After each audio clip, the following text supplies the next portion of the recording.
Bora pedir logo 99? Daqui a pouco o show já vai começar. Tô pedindo aqui já. Pede e já negocia, hein? Negocia? Ué, como assim? 99 negocia, ué. Agora a gente pode negociar com os motoristas parceiros da 99, direto pelo aplicativo. Mentira! Que babado! Para negociar o preço da sua corrida, a 99 é o melhor negócio. Tenha corridas com mais autonomia e segurança. Experimente o 99 Negocia hoje mesmo. Abra o app e confira. Bora pedir logo 99? Daqui a pouco o show já vai começar. Tô pedindo aqui já. Pede e já negocia, hein? Negocia? Ué, como assim? 99 negocia, ué. Agora a gente pode negociar com os motoristas parceiros da 99, direto pelo aplicativo. Mentira! Que babado! Para negociar o preço da sua corrida, a 99 é o melhor negócio. Tenha corridas com mais autonomia e segurança. Experimente o 99 Negocia hoje mesmo. Abra o app e confira. Hey everybody, producer Matt here. Unfortunately, Gelsey and I both have crazy schedules for the month of July. For a quick shout out, if you want to meet me, you can go over to the Geekscape booth at 3919 at San Diego Comic-Con this year. But for the next week or two, you're going to hear a few old episodes of podcasts that I produced that Gelsey was a part of. And you'll hear me on both of the episodes that I'm releasing. But I hope you still hang on, enjoy these, maybe even check out the shows that the audio is from. And we'll be back with some regularly scheduled Before My Time content very, very soon. Thank you for being understanding, and we can't wait to provide you more awesome episodes in the very, very near future.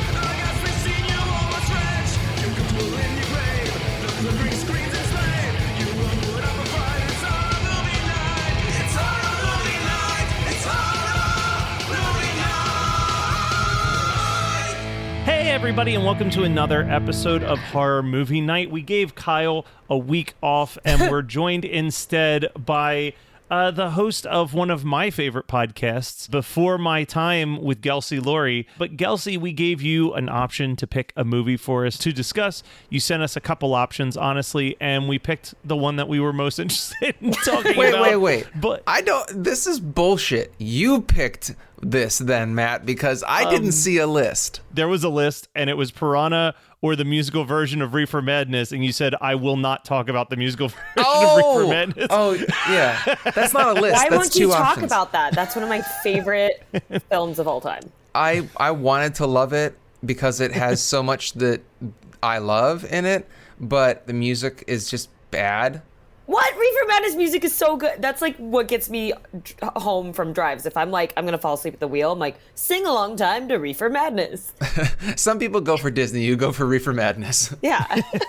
We decided more appropriately to go with Piranha because it's a film that's before all of our time, and that is a great way to tie into Gelsey's podcast. Ew. For those of you who don't know, Piranha is a 1978 film. It's Joe Dante's first movie. It's also one of the first scripts from John Stiles, and it is basically a Jaws parody. The Universal actually tried to sue them to stop them from releasing the movie. There's a lot of speculation on that. One of the theories I've heard is that Universal realized that Jaws 2 wasn't very good and actually thought Piranha was the superior of the movies and were trying to keep it from getting released in theaters. But ultimately, Steven Spielberg saw an advanced screening of Piranha, said it's the best Jaws ripoff I've ever seen, and told Universal to back off. So Yeah. the only reason that we're able to see Piranha is because Steven Spielberg stood up for the movie, which is more than we can say about a lot of the people behind the making of it.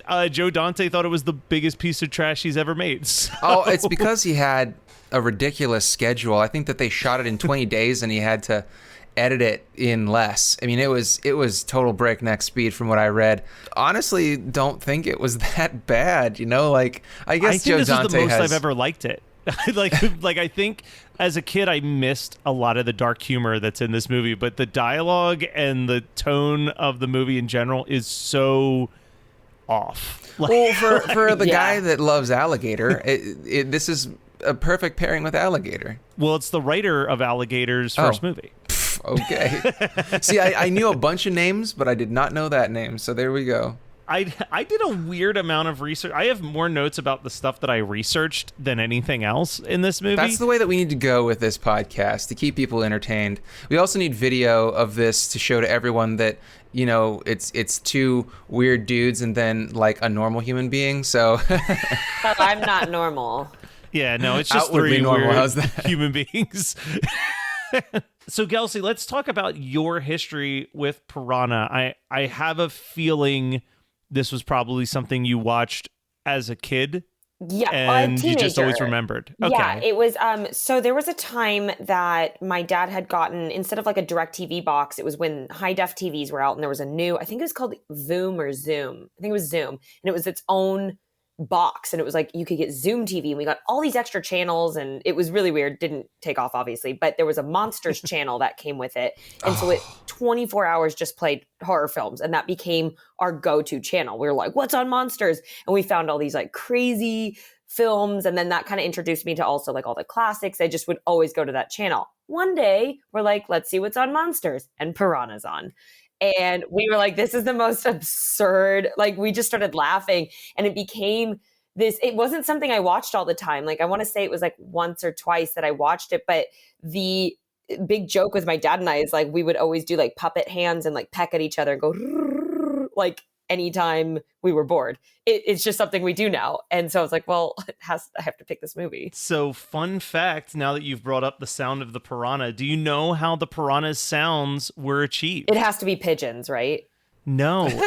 They didn't go into extreme details, but on the commentary track, Joe Dante just keeps saying, you're hearing the sound of a dentist drill in water. Oh. And it's been speculated if he means that they specifically took like dentist instruments and put them in the water, or if they had someone using them above the water while the audio was underneath the water to give it that like weird sound. But if you listen to it and think of it that way, it's like that is absolutely the sound of like a dentist drill. I'm really sad it's not pigeons, because I always am like, it's like they used pigeon noises for fish. That was like my first big like, what the hell am I watching? I love that that's where your mind went. Your teenage Gelsey's like, they use pigeons for fish. Yeah. Like, that is so off the wall. Obviously, like I said, this is a pretty big Jaws parody throughout, especially the most obvious is the opening scene is very clearly an homage to Jaws, and then it immediately cuts to someone playing the Jaws video game. So it's like, just in case you missed what we were paying an homage to, let's just have the word Jaws on the screen real quick. Yeah, and that arcade game looked way more difficult than the Jaws NES game, and it made me like think back on the one time I played Jaws on NES. I can't imagine a game that's harder than that without logic, because the Jaws video game, for anybody that doesn't know, you can beat it in like 2 minutes if you know exactly where to go. It's just on the map. But it's like if you're just pecking around trying to use logic to get somewhere without cheats or things like that, it's near impossible to play the game. And it's also super boring. I'll remember So to I put that can't- on my do not playlist. Yeah, you literally pick up shells at I the wonder bottom if, of the like, ocean and shoot Switch- fish for a little bit. Yeah. I wonder if Jaws on Switch is going to get like a boost from us talking about Piranha. Two things I want to say about where we're at in this movie so far is that there are so many great sound clips to be had in Piranha. The music is not great, but I feel like I have to figure out some way to turn this into a cover, because turn some of the soundtrack into a cover, because there's one part where the girl goes, "Let's get wet," and That definitely stuck out to me too. I was like, because that's what you say. they're like hiking, and she was like, "Let's get in this pool." I mean, I love the fact that there's no thought behind her character. She's just like, "Let's get in this pool before we get in the tent." I'm like, first of all, You don't know what's in that pool. Second of all, how are you going to dry yourselves off and then get in your tent? But anyway, logic aside, I love that line. I love the desk girl's outfit at that Hertz in that second scene. You guys know what I'm talking about? No. No? Gelsey, I thought you'd have I my know, back and that's on this. normally like I think I was still literally my first note. We just skipped over 5 minutes in, boobs. Yeah, and that's Yeah, No, there it's was a like- 5-minute mark. they wasted, and I think it's a body double. I'm pretty sure I read that the No, only the nude body scene in the double- movie is a body double, even though the actress is a former Playboy model. I She thought that at the 0 hour was like, I don't think my husband would approve of me being naked in a movie, so they had to bring in a body double. Well, I read that too, but I don't know if that was that her or was that the main character. Is the main? I don't remember the main don't character think- being I naked. don't remember the main character no, getting no, naked those are- either, that's but it. when I was reading the trivia, Yeah. I thought that she was the one that had been in Playboy already. It doesn't who really knows? matter, in the grand scheme of things, but I was very confused by that too when I was reading the trivia. I appreciate one of the things I read in the trivia was that the actor who plays the main character complained to the writer that his character had no real motivation or depth, and the writer was like, well, in my defense, I was writing a Roger Corman movie and he doesn't normally care about that stuff. They kind of beefed up like the alcoholism sideline, like in giving him like more of a backstory for why he's this weird gruff loner. Which I love. He like mentions his ex like a million times. He's like, well, you know, my ex-wife this, that, and he's like, my ex-wife and I used to hike up here. And I was like, just in case you missed, he's got an ex-wife. And all those red flags they don't stop the female lead because she's like just throwing herself at him and he Within doesn't get 24 hours of meeting him, approximately, she's Well, I mean, like, I get he's it the if- one. I get it if he's hot, but I don't really see like this guy who carries around an army flask full of whiskey, and I don't know. 1978 beauty standards versus 2021 beauty standards. I can't really speak to it, but I wouldn't be hopping in bed with a person like that personally. I can speak as a female. Me neither. I did think about that because I was like, okay, here's the leading man, and the standards are very different. You watch any 1970s film, and it's the women and men. It's just completely different. And I was like, hair was in, the beards were in, which are kind of ironically hipster style coming back. But I was like, okay, well, I guess for that time. And if you look at his face, he's not a terrible man looking, but just still. He wouldn't- has all his teeth, Yeah, whatever. Let's do it. But no. But yeah, just like begrudgingly living in the woods, drinking his life away. Yeah, yeah. I he's love got a that lot of she's red the flags. aggressor in the situation too. Like he's like completely not even thinking about it, and she's the one that's got to be like, "Yeah, I'm trying to get into bed with you." He's like, Well, She's got a Matt stressful doesn't drink, job. for those who don't know. She spends her time looking for missing people. She knows how to find dead bodies. She's like, I don't got much time for romance, so I'm going to take it when I can get it. So, of course, because it was 1978, there's a novelization for this movie. And apparently in the novelization, there's a whole backstory to how she became a private investigator, was that her husband ran off, and she hired a private just her investigator to find him, and became so caught up in how exciting it was to be part of the investigation that she stopped caring about finding her husband and just wanted to do that. I'm a career woman now. Hey, that's progress, all right?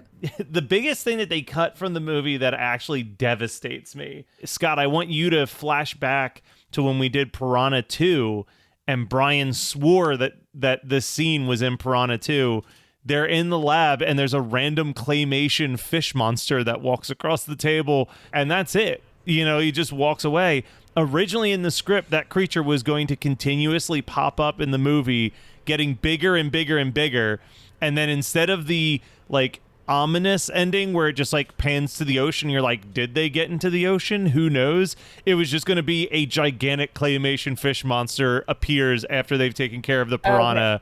I was wondering because I was like, wait, did I just see a little claymation? Like, I was like, what the fuck is this? And then I was like, I'm tripping. I actually had to look up. I was like, am I watching the right version? Because this is not what I think the movie's about. If I remember, like I double checked because I was like, this has to go somewhere. They can't put all that effort into making this little like claymation creature and then just drop it. And it's exactly what happened. They did. What? They did. They were like, we filmed this much. They filmed that as a tribute to Ray Harryhausen, and originally Joe Dante wanted to have that whole like more of the monster movie instead of the fish gone crazy angle, but they ran out of money for the special effects. Now, what I read was that the special effects were $50,000, or was that the whole? Wait a second, let me see. But the score cost $10,000, and I want to know how much that exploding boat cost, because I feel like so much could have been saved from that, and they could have used it for the fish monster. And there was like nothing that did not do anything for the movie. It wasn't like, okay, but at least we have this big explosion that just topped it off a notch. I kind of was like, what was that big FX for? Like, why? The only thing I can think of, and maybe this is just because I'm like Mr. Trauma, but I'm wondering if that boat explosion was filmed for something else. No, I don't think it was, because it was on that same lake. That's like true. they were using for everything. This movie was big, especially for like Roger Corman and New World Pictures. Like, this movie was popular. This wasn't like Carnosaur. You know what I mean? Like, this movie actually did fairly well. It's also 30-year difference between those two, isn't it? Yeah, but I'm saying, like, Roger Corman's from the 50s on has been kind of like drive-in movie, straight-to-video type guy. But I think this actually was like a well-received, both critically and financially, in the box office versus what they were used to. What time of year did it come out? Because Halloween came out the same year, and I know this is a little more of like a campy film, but like I looked up, I was like, what other horror films came out that year? And I was like, fuck, Halloween. Like, what? So it's going up against like an all-time classic. But what the question I wonder is, how did Halloween do at the box office? It might not have had as big of a release as Piranha. I don't know. So here it is. Here's the breakdown. A few things, actually, that I just found. Okay, so it came out August 3rd, so it was a late summer movie. Perfect. Scott, the music's done by Pino Dangiano. I don't know if I'm pronouncing that name right. But I don't know why you even tried. Yeah, but it's the guy who did all the music for Tourist Trap. Oh, nice. So it was made on a budget of $600,000, and it made $16 million at its run. What? Okay, so then that means that special effects did cost $50,000, yeah, and they didn't even have enough to do any more than that one stop motion scene.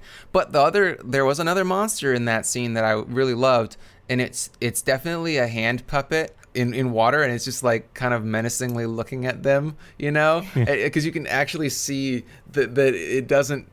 There's no terminus to it. It just goes to the bottom of the tank. Budget cuts. I don't know. Can you cut a budget when it's already that low? Oh, trust me, you can. But I loved that character because he reminded me of, you guys know Snake Mountain, right? From the He-Man toys back from the 80s. Oh yeah. There was I think it might have, was it a snake or a rat's head that you could like talk into, and it had a sound changer in it? I don't remember that part because I never could actually get the mountain. I just would admire it at friends' houses. Oh, I did. I only played it at friends' houses, and then I remember finding one at a garage sale when I was in high school and getting it for no apparent reason, and then donating it as soon as I graduated from high school. It made no sense. In college, I used to, if I would find light brights at yard sales, I would pick them up and then just put statements on them. But I hope that there were things like that, hang in there. I was just saying like positive motivational quotes all over in light brights. Tomorrow's another day, Kelly. So the other story that I had read, Scott, I think you probably read the same IMDb trivia page that I was reading, but I'm sure Joe Dante was talking about with this movie and a lot of the other Roger Corman films at the time, they would submit the movie to the MPAA. They would get the notes on what they needed to cut. So then they would cut all those scenes and resubmit it and get the R rating, and then immediately put all those scenes back in and ship the movie to the theaters with the R rating approval from MPAA, because they're like, they didn't care about our movies enough to double check once they were in theaters, which I think is pretty cool. But I want to talk about the camp counselor, the main head of the camp. The asshole? Oh, he's the best. Scott, it's Paul Bartel. It's not just the... That's what I was going to say. We're talking about a serious We're talking about a here. B actor from such films as Chopping Mall and Gremlins Eating 2, the new batch. Raoul, right? Eating Raoul. Oh, but also, we don't have just one famous B-movie actor in this. We have two, who was also in the Gremlins franchise. Yeah, we get Dick Miller as in here. The asshole camp counselor is so fucking fantastic to me every time Yeah. he's like, I was like, oh camera my God, work. who put this man in charge of children? He's I like know, that's what I love traumatizing about them. him so much. I love him so much. He's such a douchebag. Just bullying the children to go swimming. Yeah, and I think that at one point, is he the one that says, like, sober up, Grogan, and fly right, which is not something that anybody in 1978 would say, maybe in 1948, but fly right hasn't been cool in a long time. He also Sorry, Paul gets, Bartel. I think, my favorite attack because he's the only person where the fish jumps out of the water to get to them. And then shot of it just flying into his face. But that scene where he gets attacked, like, I guess none of the kids actually die, but my God, Yeah, what a disappointing. dark, horrifying scene. Like, in what is mostly a, like, kind of goofy Jaws ripoff. Like, that scene as I was watching it, and you have, like, the one kid who's trying to balance himself on top of an inner tube to keep himself out. Like, I was like, man, putting myself in the mindset of, like, all right, let's buy that this is something that's really happening. That is the most horrific moment in the entire I movie literally for wrote me. kids traumatized. I was like, Yeah, like- just a bunch of kids that now in 20 years are going to be the generation of beating their wives or something. Like that, Yeah. that's a deep-seated trauma. That might have had a little bit more to do with, lead poisoning in the 70s and not necessarily, being No, it was a cast about member of attacked by Piranha. piranhas. They were like, I also "Ah!"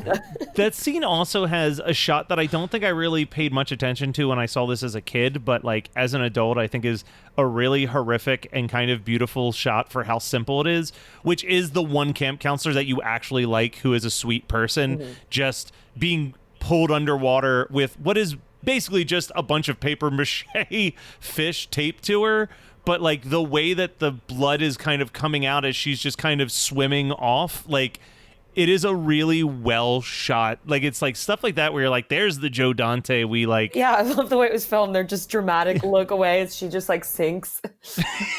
For every scene like that in Piranha where the editing is good, there are like 3 scenes where someone is getting eaten by fish and all they can do is show literally one cell of the person's face and then one cell of the fish, and it is absolute terrible editing. So it's not a great film. Most of the fish attacks is just let's throw some red dye in this water and put a bubble machine underneath it. Like it's I love it. Pecking.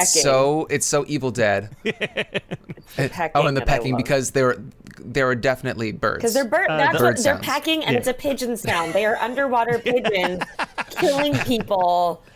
I'm I sticking mean, to it. ask any zoologist and they'll tell you the piranha is the water's pigeon. Yes. So You're like, get away. the old man at the pier also used to always bother me just because he seemed like a nice enough guy. He's just sitting there talking with his dog, telling him jokes. Oh no! You know, like what's but not to love? His river speech in the beginning, where he's like, "The river's my friend.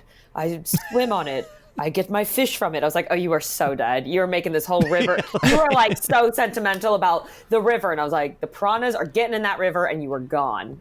He just wrote his own eulogy with that speech. Well, it was his own fault. The horror movie rules say you don't get drunk, and so he was wasted talking to his dog. That's true. And also, he gave the main guy a hard time when he brought over his 5 bottles of liquor up from town, and I'm like, you can't practice what you preach, bro. I definitely would have sent a pigeon death wish on anyone that treated me that way, that is going to get drunk and declines my tequila. So Even the main character's daughter has got like a weird like Drew Barrymore in the late 70s, early 80s kind of look. Like I could see her being Gertie in E.T. Literally, though, my thought, and this is like just a 70s style, but I was like, oh, this poor girl, like that haircut is so tragic. Of course, she's so mopey and depressed and no one's playing with her and she's a loser. And then I went into my own backstory, was like, well, she's from a split family. Maybe the times she's with dad, he doesn't like know how to like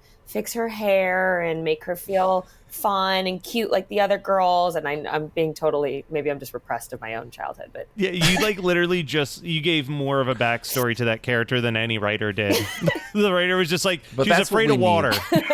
Yeah, and also events like this in horror movies, when someone's afraid of water or afraid of something, and then it comes true that there's a reason for them to be afraid of those things, that's just going to increase the trauma. You can be like, I was right. That little girl's like, I was right. never taken I'm the never bath. going in the water again. Yeah, she's like, yeah. Oh, yeah. maybe a Maybe shower. that's why she's uncool. Yeah, But she's a then stinky kid. I like how she's the one that's so like, not squeamish, but whatever. She's like, water. And then she's like the hero that's like, oh shit, everyone's in trouble. Let me just hop on a boat and save the day. And I'm like, that wouldn't happen. I loved the part where she tries to get the kayak out, because that would make more sense. You could save more people. And then it's too heavy. She's like, fuck that. And then she just gets an inner tube. She's like, well, looks like I'm only getting one person. So I was disappointed by this movie as a kid. As a kid, I think actively hated this movie. And I think it was because I love Jaws, and I love all the Jaws ripoffs. And the VHS box, if you've ever seen the VHS for this movie, the box art is amazing. It's a girl swimming with her arm out in the air, and there's this giant piranha coming up from underneath, like the Jaws poster.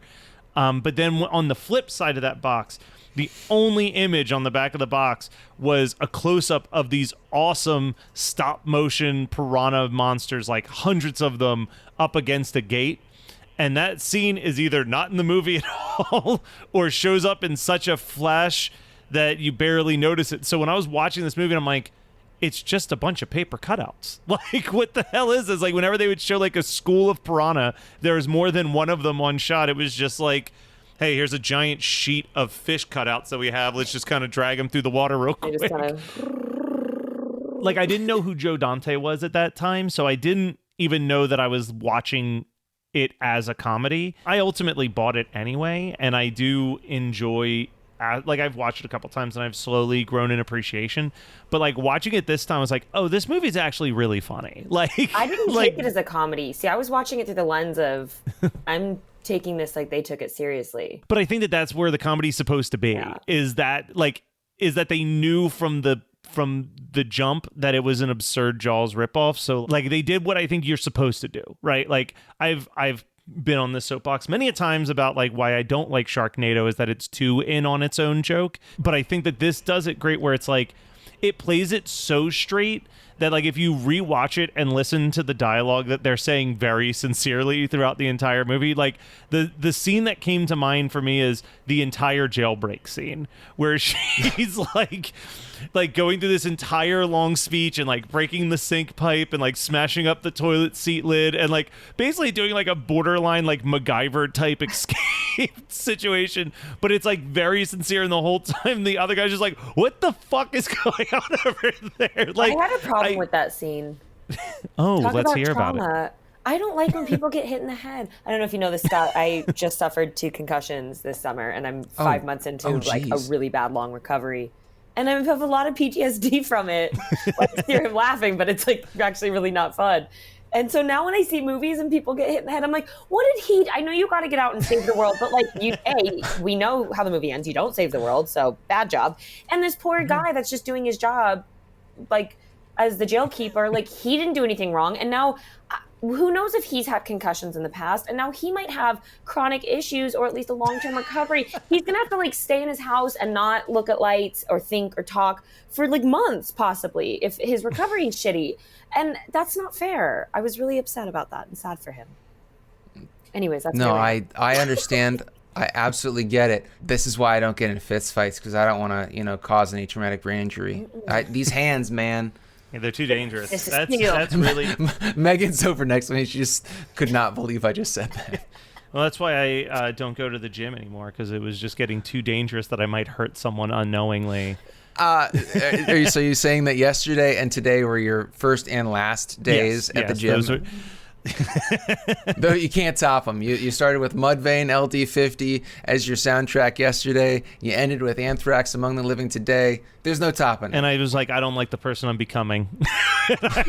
So I said, I'll just take a 3-month break from staying in shape. And get out while you can. When he goes to dive off the boat, he ties himself and he's like, I gotta go get the toxins out, and so count to 100 and drive away. His dive is so bad. Did no one else catch that? He like preps, he dives, he's like, start counting, and he looks and he's like, and does his whole big professional and just like belly flop dives, and I was like, that is the best part of the movie. Anyways. Hey guys, it's Matt interrupting the episode real quick to tell you 2 things. First of all, if you haven't already, go head up to the Patreon page at patreon.com/HMN podcast. There's a bunch of different tiers. You can get a ton of cool stuff like video versions of the episodes, getting the episode a week early, or weekly bonus content from us. This includes talking about movies like The Wicker Man and Teen Wolf and a bunch of other kind of bad movies. Dick Tracy is on the horizon at this time. Or just getting a newsletter from us once a month, letting you know what's going on in the lives of the Horror Movie Night team. But if you don't feel comfortable doing a monthly Patreon donation, I totally understand. But would you consider maybe going over and getting yourself a cup of coffee from Rootless Coffee? Go to rootlesscoffee.com. And if you use promo code capital HMN10, you get 10% off your purchase, and it helps out us. We get a little kick of that money. So if you want to help support the show and you're a fan of coffee, Rootless Coffee is a phenomenal coffee brand made from some of the finest beans in Michigan. I know, who would have thought? And it's run by Jono of the pop punk band The Swellers. That's even extra cool if you're a fan of pop punk music, which, if you're listening to Horror Movie Night, there's a good chance you are. Anyway, back to the show.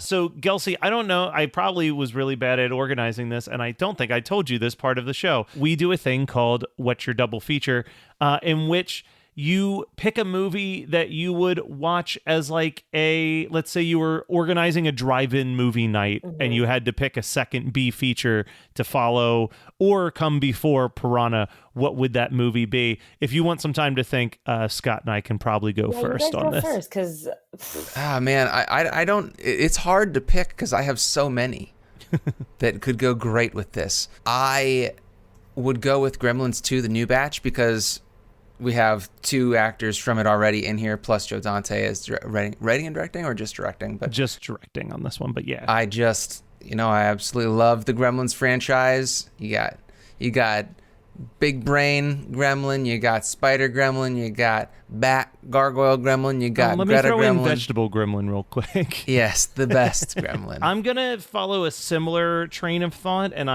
we've already mentioned it once before, but I'm gonna double feature this with Alligator. It's the same writer. It hits a lot of the same beats. I mean, my appreciation for Piranha has certainly grown over the years, but it is still nowhere near my love for the movie Alligator. I literally just rewatched it. This is still a perfect movie in my eyes. So Alligator all of the way. Gelsey, have you been able to come up with a double feature? Yeah, I mean, I've got like two ideas. One is not the same vibe, but it's a water scary oh shit movie. So Anaconda is the first thing that came to mind, because I was like, let's go a little more like... now let's get serious, but just let's make people not want to go in the water. I'm for that kind of. And then Jaws 2, I don't want to pick Jaws because I feel like that's an easy cop out, but little side fun story. So I used to live in Vegas, and they have Lake Las Vegas, and during the summer they do movies on the lake, and they have a big projection screen, and you can rent inner tubes, and you sit in the lake and watch a movie. And I did it for Jaws 2, and it's like pitch black out and the water's dark, and you're just like in inner tubes with your beer watching Jaws 2, and it was super fun. All right, and now the final part of our show. What have you been watching lately? Where we all just chime in with something that we've watched recently that we want to say, hey, maybe you should check it out, or maybe you should avoid this. Gelsey, as our guest of honor, I would like you to go first. And also, while you're doing it, maybe tell people about this podcast that you do. Oh, yeah, casual. I will. So, yeah, I just watched a movie on a flight recently, and then I rewatched it 2 nights ago with my family, called Blithe Spirit. And it was a remake from an old, I think, 40s film, but it's about a writer who is married. Isla Fisher plays his wife. It's 1937 in England. He's this really famous writer. He gets commissioned to write a screenplay. He's got writer's block. So he hires a medium to hold a seance so he can do some research. They basically do it to take the piss out of her. And Judi Dench is the medium. And she actually does conjure up his dead ex-wife, who Leslie Mann plays. And she's haunting him. And it turns out she actually was the writer of all his books, and Ghost wrote them, no pun intended. And so he kind of gets stuck in this zany love trio everyone's out to get. Yeah, really fun movie. That was on my... Did that come out in 2019? No, 2020. Okay. So that was on my to watch list, and it somehow got buried, but that sounds like a perfect one for this house. I was going to say, it sounds like she's literally describing a movie for Scott and Megan to watch. It's great. And I mean, you have Isla Fisher and Leslie Mann in the same movie. Like, it's gold. And the set design and the wardrobe is stunning. And speaking of that, obviously I'm obsessed with all that because I have my own podcast called Before My Time, where I talk about everything I am obsessed with before my time. And you can find me on Instagram at Before My Time __ podcast. There we go. And Scott's own lovely wife, Megan, has been a guest on a recent episode talking about Some Like It Hot, arguably the greatest comedy of all time. Yeah. Who knows? Arguably the greatest episode of my podcast. I've watched a lot. I don't know what to get into. I mean, Shang-Chi was amazing. Loved it. Dune was really boring. And then Antlers was surprisingly disappointing. It must have been bad because I didn't even know you watched it. And that was like your most anticipated film for the last year and a half. Yeah, it was supposed to come out April of 2020, and then they pushed it off until September, whatever, recently of 2021. And it's based on a really great short story called The Quiet Boy. And the monsters in The Quiet Boy are wholly original, and that's what I loved about it. And then they really watered down and simplified what the monsters were in Antlers, and I hated that because I knew that they were. I mean, I could tell. You can tell from the original trailer if you watch it that it's a Wendigo. It's not like a brand new kind of monster, which really disappointed me. I feel like they kind of blended what the original monster was with the Wendigo, and I don't know if it was to try and keep the internet off their back, or if they really were being progressive about it, or not even progressive, but being, correct about the way they went about discussing the Wendigo. But they had a first people's person explain what a Wendigo is, but it's also a very, very short explanation. It wasn't paced well. It looks great, but it's got a lot of CGI that could have been more practical. And so I know that when my expectations are held for so long, for like a year and a half, especially after a great story comes out that I am really stoked to see as a movie, the expectations are going to be, not met. But I was just really disappointed with the fact that it didn't satisfy anything that I wanted from the book. Yeah, that's always frustrating. So let me talk about two things that I watched real quick, both streaming TV shows. I'll start with the one that I'm almost done. I've got 20 minutes left of it, and it literally came out the day of our recording. But I watched season 2 of Tiger King. I knew you were going to say that. Oh my It's God, on your you Facebook smashed post through today. I was like, you're going to say Tiger King. It is not as insane as the first season, but it's weird. I was trying to explain it to someone where it's like all the familiar faces are there, but it's more of like almost a borderline condemnation of like the insane internet response to everything, and the people who are like going out of their way to like try to pardon Joe Exotic and kind of mocking them and their like dumb pursuits and stuff like that.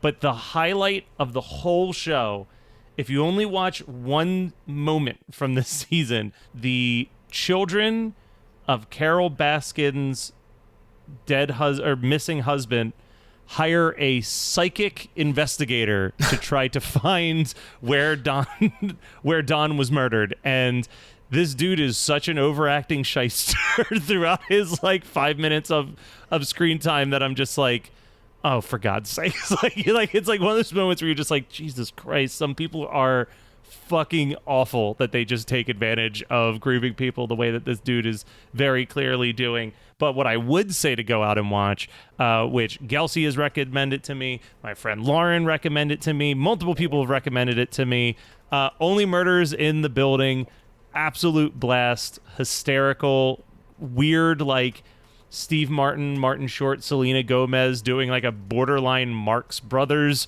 type movie, blend it with like a murder mystery a la Clue, but all among the guise of like starting your own podcast. So just a perfect show for me. Cannot wait for season 2. I've got a lot of questions. Yes. But Same. yeah, Can't wait. absolute blast. Loved it. My friend showed it to me on a Friday, and I was done it by Saturday. Jeez. I think I did. You texted me and I texted you back and I was like, oh, so what do you think so far? And you're like, it's been 16 hours since I texted you and I'm finished. I was like, oh, yeah, casual. Never mind. How did you like the sleep. entire series? All right, well, That was Piranha from 1978. Thank you once again, Gelsey, for joining us. Go and check out Before My Time. I hear her producer is very nice. We will be back next week. We'll be back next week with even more horror movie night goodness. In fact, next week, you might be getting something that we never normally put on the airwaves, which is an unedited, raw, live episode of us talking about a Christmas horror movie. Ooh, very exciting. All right, and we'll be back next week with more horror movie night.